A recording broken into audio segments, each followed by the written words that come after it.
From years of anxiety to warrior and mentor, Bradley Robinson created the Anxiety Project to help you end your anxiety naturally. Let's mold the new you and let's end anxiety together.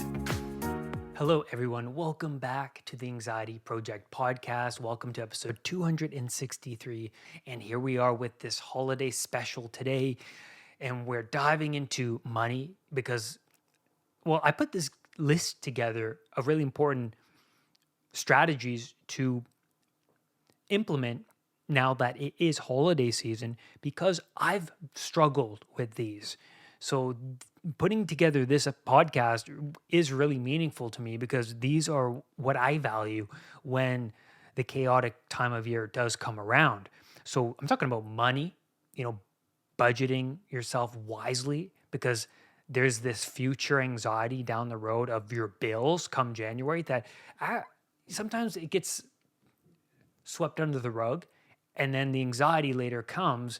And when we're like, oh my God, I just overspent. I spent a gift on her and I didn't need to. And then I spent 5 gifts on this person I didn't need to. And we're going to dive into that. And then we're diving into social anxiety. This is really massive. Even if you're not suffering from crazy anxiety, I put together these strategies so that when those gatherings do come about, your communication skills can improve when you implement these strategies. And it has worked for me, and I still practice this today. And then I am going into disciplines, maintaining disciplines like food and diet, even during the holidays. Should you maintain that? And how can you approach these situations where you're around family and they're, pushing you or like guilting you into eating foods that you really don't want to eat, and you don't want to cross these personal boundaries because they mean something to you. So we're getting into all that today. I'm really excited, but I know you've noticed up here the hair. Yes, I cut my hair. I wanted to change things up. It's freeing getting rid of all that hair, but I wanted to revisit a haircut I particularly enjoyed back in my older years, and I'm really happy about it. I'm really happy I cut it, and I love maintaining short hair, and I'm really excited. I think it's fun. So yes, and also I do want to note to you that if you're going to, when you watch next week's episode, I will have long hair in that one. That's because I really wanted to put this episode out as fast as possible because it is the start of that holiday season, and this episode is really important. And then next week is a episode I recorded earlier, and I will have long hair in that one. Just so you're not like, what is going on with Brad? So yes, let's dive into budgeting and money. And money is something that I'm taking more seriously as I'm getting older, and I'm valuing money in a very healthy way now. Because in the past, I had a very unhealthy relationship with money. I would overspend and not think about budget or my future self and the savings of my future self. And so it is very easy to fall into compulsive shopping. It's very easy. And that Black Friday sales, they know our vulnerabilities, right? Does Black Friday happen this time of year? Right? I know it's the end of the year and older electronics need to go to bring in the next year's electronics and things like that. I understand, but also, it doesn't help because those earbuds are looking kind of good. They're on sale, 30% off.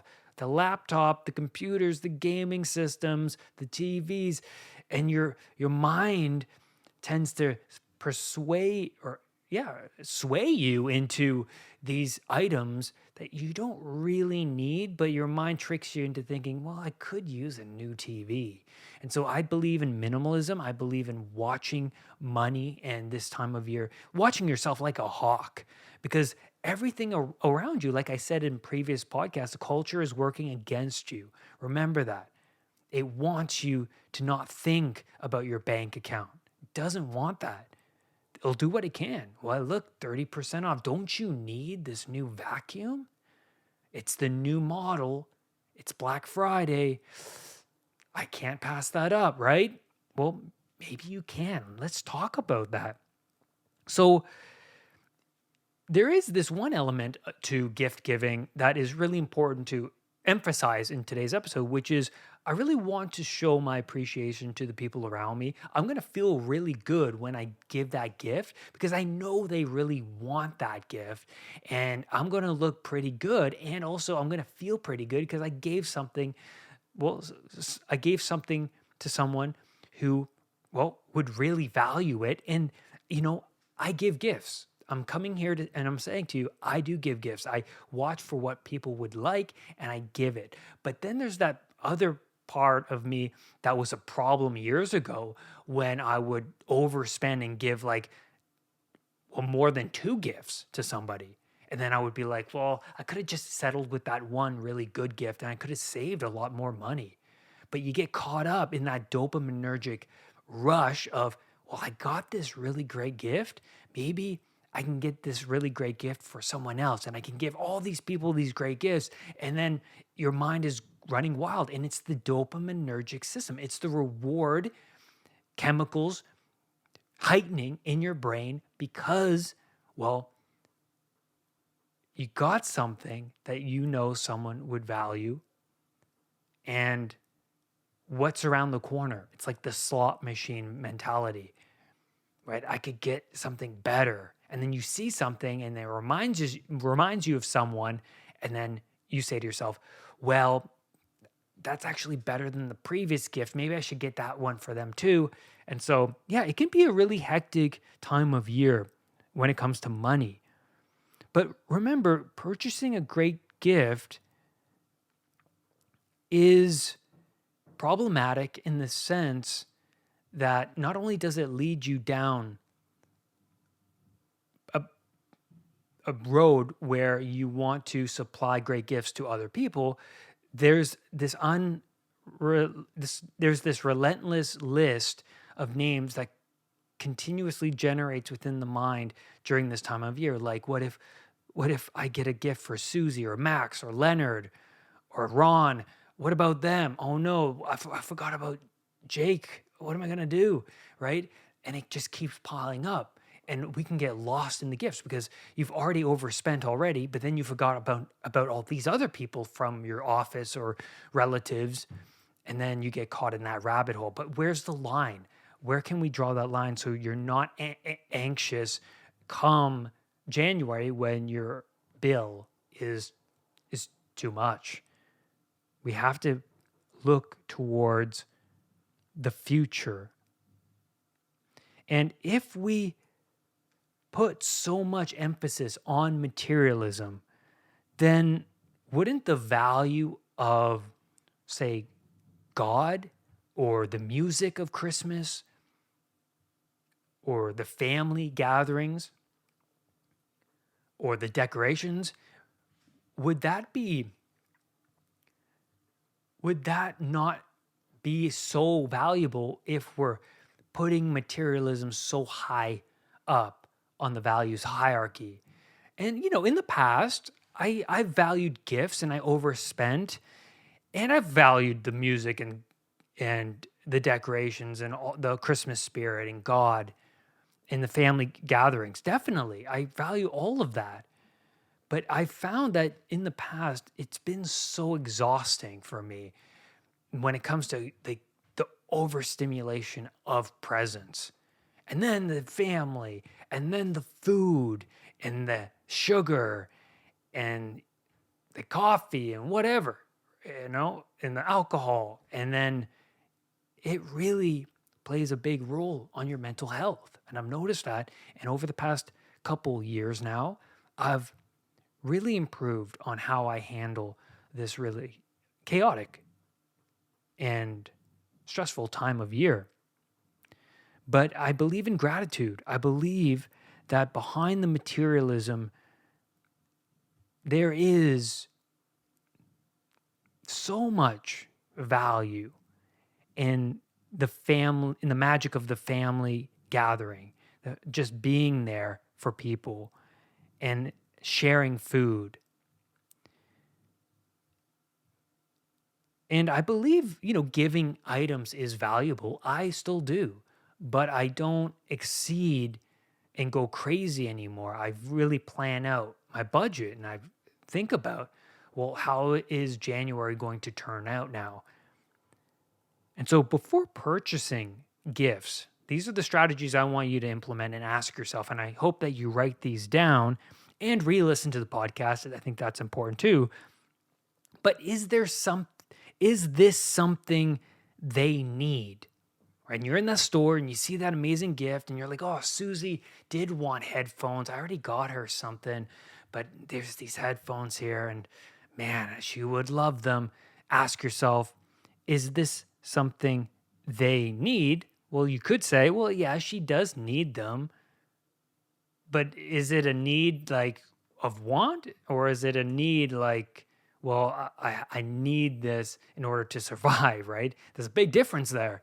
But when I say need, yes, is this something that she needs, right? No, she doesn't need it. Is this within my budget, right? If you already got her a gift, just take that moment. Okay, I got her a gift. Don't need to do that. And will this come back to bite me in the future? Yeah, because I do have to get a gift for Jake and Paul. And yeah, I can't really get another gift for Susie right now. That's really important. So ask yourself these questions. And there's other ways to give as well. Cooking, baking, being there and expressing your gratitude and appreciation for the ones that you care for at these gatherings.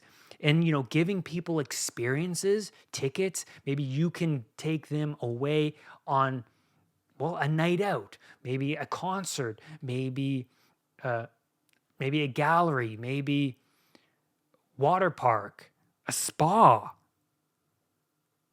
Maybe you can craft something for somebody, acts of kindness, making a meal for somebody.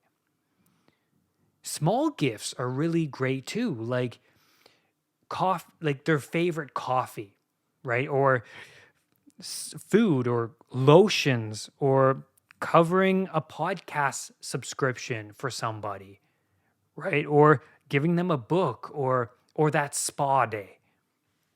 That's valuable. People, I would love something like that. It doesn't have to be grand, it doesn't have to be expensive. And that's the thing though, we can get through the holidays without overspending. Doing things, acts of kindness is really important.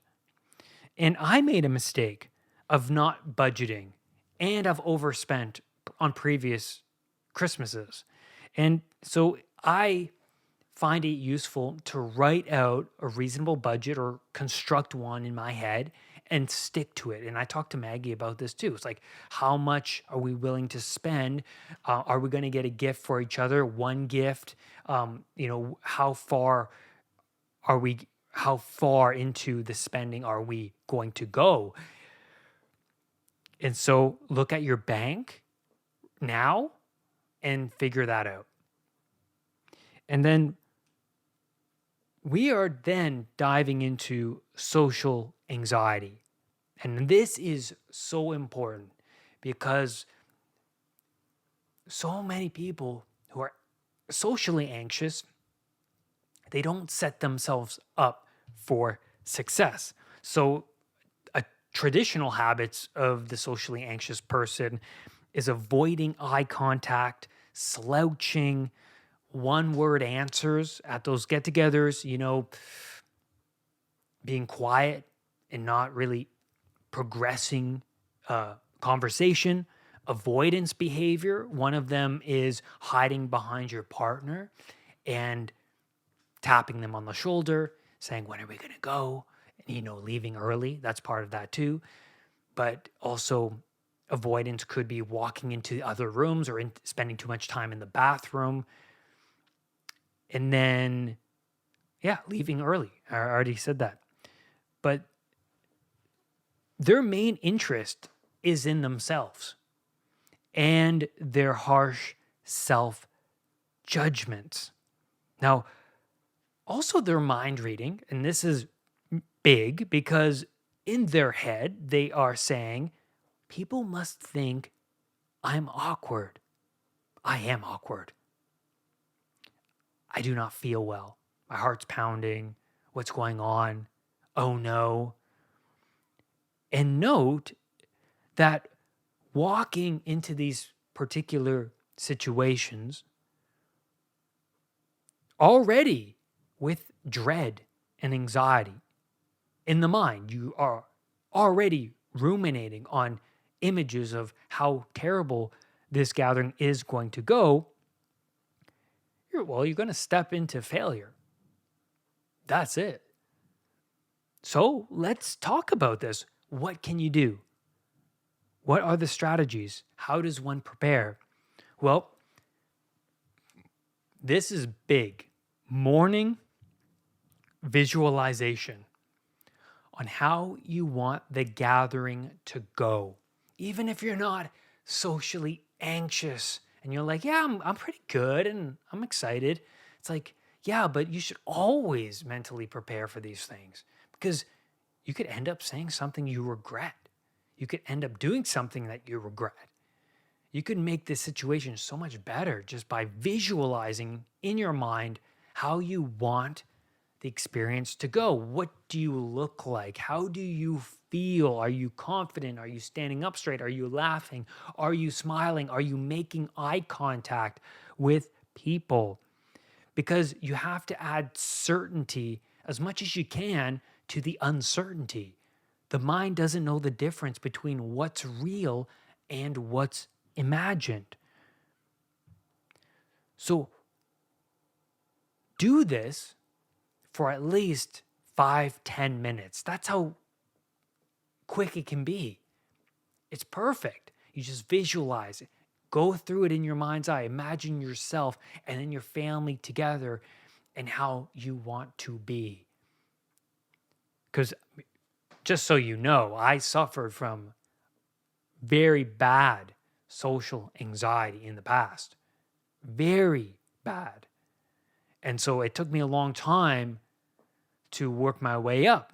And this is one of the big things is to do this exercise, visualization, and then exercise just for a little bit in the morning. Could be 30 minutes just to get some of that tension and excitement. Remember, you could be excited and that's how you should be. I'm excited to challenge myself today and see family, and I'm grateful I can't wait to share dinner. It's going to be fun. I can't wait to play with the kids.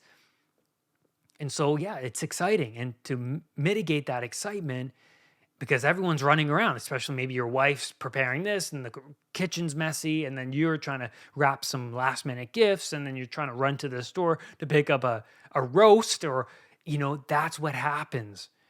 But it's important to take that sacred time and implement that time within your morning, even if you have to get up 10, 15 minutes earlier, maybe before your children wake up. That's really important. And then this is big. So why is it that the lack of eye contact is so common with social anxiety? Well, it's judgment. The eyes are judgment. The seeing of our insecurities and our faults. So it is the fear of judgment when it comes to social anxiety. And those inner self-defeating thoughts are what make you shy and anxious. The self-defeating thoughts. And a strategy, now this is big. This worked and works for me. A strategy is to look into the eyes of other people. It sounds obvious, but no, listen to this. And then harden your face. Act as if you were digesting what they are saying.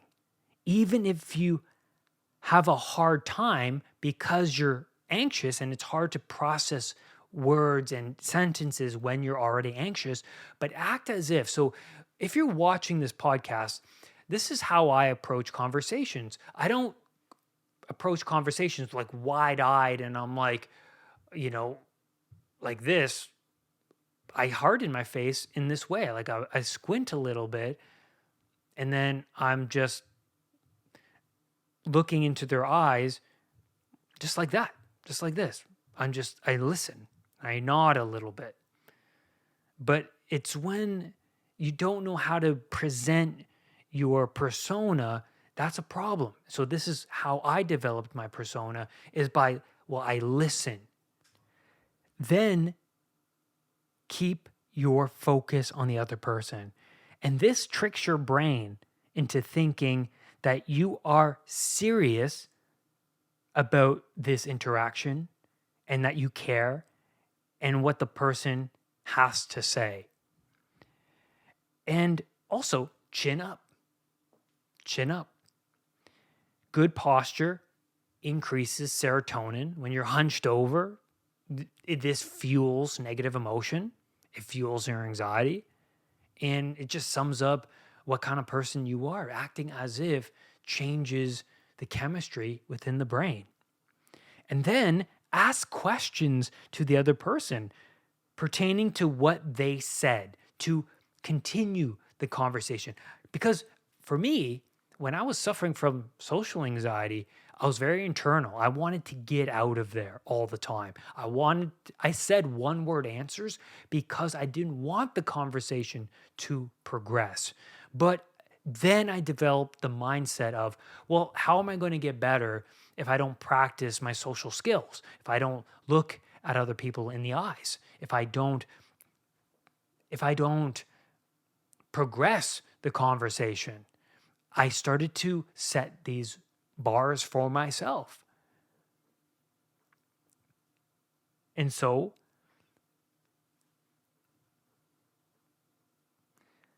I also repeat back what the other person said. And that's also a really good strategy too, because when you do that, they'll actually progress their topic and expand on what they were already saying. So, for example, they say something like, oh, yeah, when Susie dropped this and it broke and I was really upset. And so then I would say, well, okay, so Susie dropped that and then you got upset. Well, then what happened? Something like that. It shows that you were listening and that the other person, hey, Brad's listening to me. He's attentive. I got more to say. And for me, it is also important to avoid words that make me feel weak. This is something that I continuously work at. I'm always weighing my words before speaking them because I can't tell you how many situations I was in the past where I said something I regretted and it would haunt me for weeks after. So watch your thoughts before speaking. Take a beat or do not even say anything. Sometimes, because I'm very agreeable by temperament, I would say something just to progress the conversation, but without even thinking about it. But now, until I have something worth saying, I'll do the other strategies I was telling you about. I would watch and listen. I would repeat back something that the other person was saying, and then I would ask questions. And then they would ask me questions because I'm interested in that person, and then they are curious about me later on after they're done speaking. So it's this back and forth. It's a game. It's really important to master this game because communication is really important to master. Then, because I'm so introverted and because these gatherings are so exhausting, I have to unwind after. I have to meditate. I have to do some breathing. I have to take a hot bath. I need some time without any stimuli just to unwind myself because, well, especially people who are anxious or who are introverted, these gatherings are a lot. They take a lot of energy out of you. And then reward yourself for doing something difficult. Maybe this day was a challenge for you. How can you reward yourself?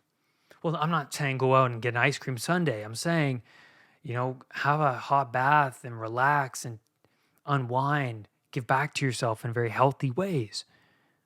And then the last topic of today's podcast is maintaining discipline when at these gatherings, right? And specifically for me, it's diet, because when I first started this low carb ketogenic way of eating, yeah, I was swayed into eating other foods because I was still building on my foundation of, what's good for my health. But I don't cut corners with diet.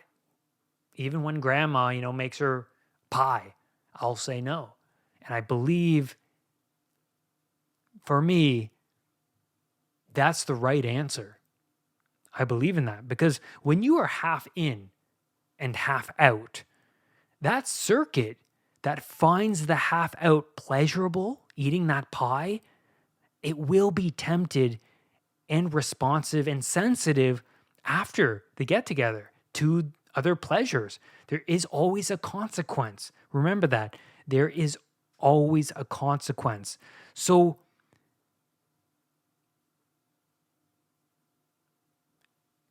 having that cheat, you can say, having that sugary drink or alcohol or marijuana or that cake, it makes things more challenging after trying to get back on your previous wagon, previous discipline of not doing those things. And, you have to know yourself. You have to know how you are. Because for me, I know I'm an addict. I know because I have cut corners before. I know how it is. I know how my body reacts to sugar. I know what happens when I do have that slice of cake. I know how it feels the next morning, and it still lingers the week after. So for me, I say, well, it's not worth it. I have a boundary that I do not cross. I also believe that you betray a little part of your soul, a little part of your self-respect, a little part of your boundaries, the respect for your boundaries. Because, well, before your boundaries were non-existent, I mean, you were eating everything, cakes, pizzas, pies, pastas, anything that was put in front of you that you were just eating. But now you have boundaries. And there's a reason why you have boundaries now, right? So why is it okay to just cut a corner here and there? I just don't believe in that. That's my personal belief, because it means a lot for me to actually go on this diet for a reason. And the effects of going on it are quite profound. And in the end, for me, it is not worth that piece of cake, even if grandma makes it. Well, if grandma truly loves you, she'll respect your boundaries. That's really what it comes down to. And at the get-togethers, people will sway you and guilt you into trying something. Happens to me all the time. But remember, there's a reason why you've stopped eating sugar, carbohydrates. There's a reason why you're sticking to this way of eating. And for me, when I see people cut corners, it breaks a little bit of my heart even, because I can see them breaking their own parts of themselves, and it's disheartening. And I lose a little bit of respect for them. Just, it's a disappointment feeling.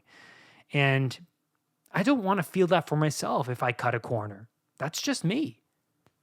Resistance to the sway of the social group is a true definition of your strong character and what's true to you.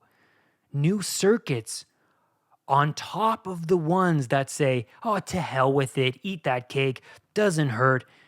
Those new circuits grow, overpowering the self-defeating ones. That's why I love cold showers, because the mind goes, don't get in, take the easy route. But then you bypass that voice and then you get into the cold anyways.